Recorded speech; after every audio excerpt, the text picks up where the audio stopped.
Absolutely, the age of augmented humans could very well be the deciding factor in global supremacy, maybe not in the dystopian sci-fi sense of chrome-plated cyborgs battling it out, but in the more nuanced, messy reality that we all live in.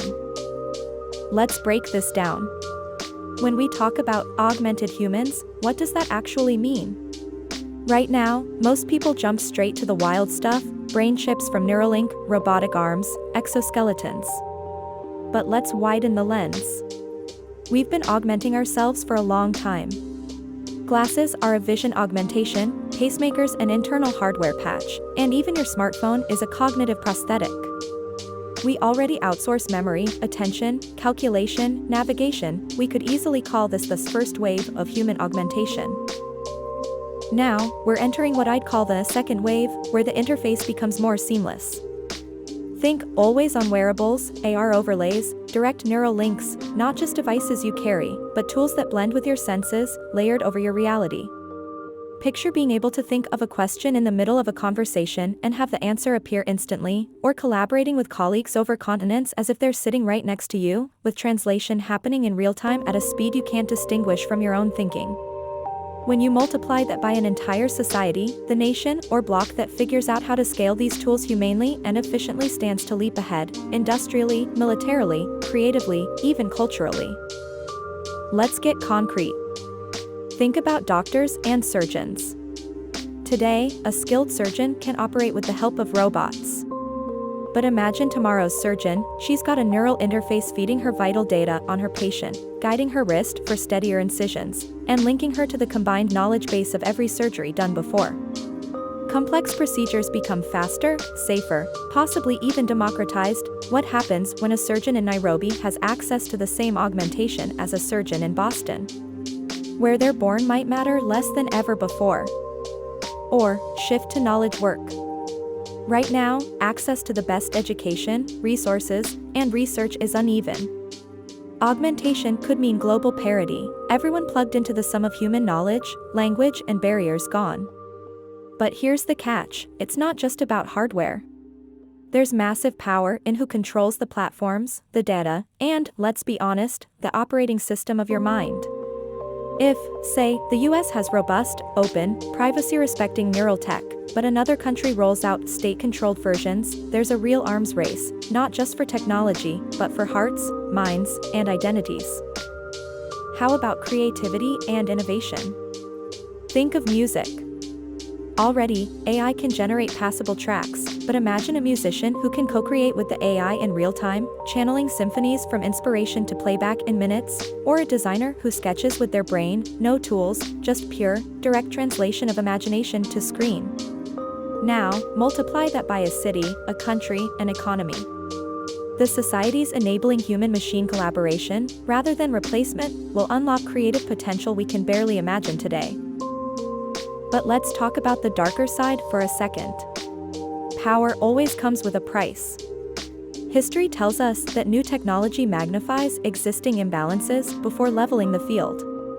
The first nations to widely deploy augmentation, be it cognitive, physical, or even emotional, will pull ahead, and if regulation, sharing, and rights don't keep pace, we get new forms of inequality, new definitions of digital colonialism, and yes, maybe new Cold Wars not of oil, but of algorithms and neural bandwidth.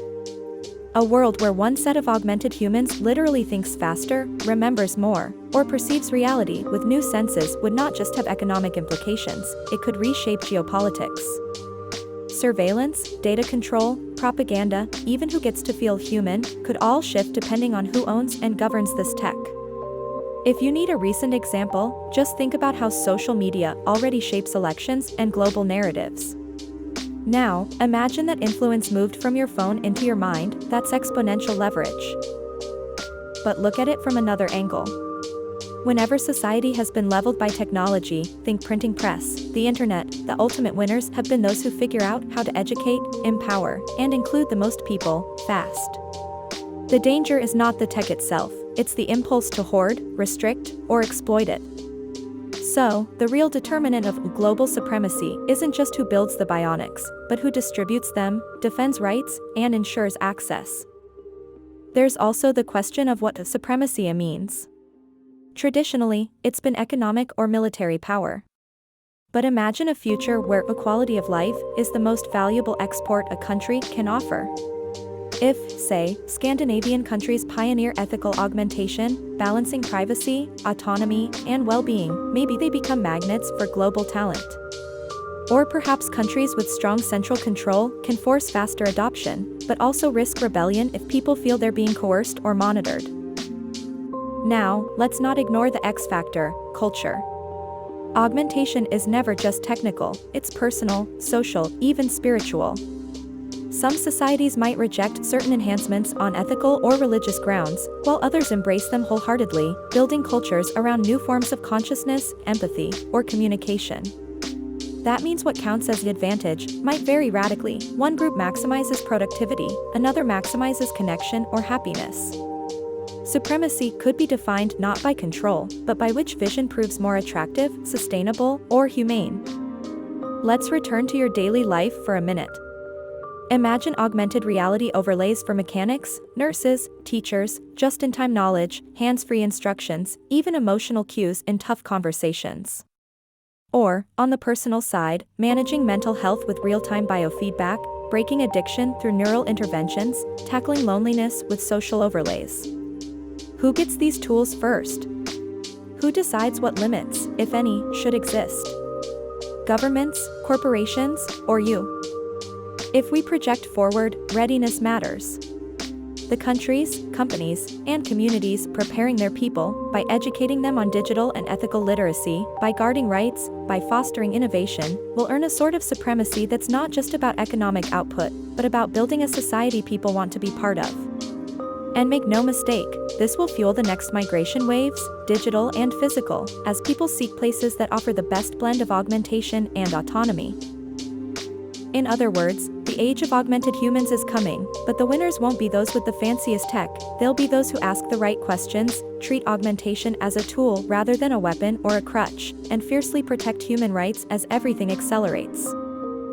So, as you think about this shift, whether you're excited, scared, or somewhere in between, remember, the age of augmented humans isn't a far-off fantasy.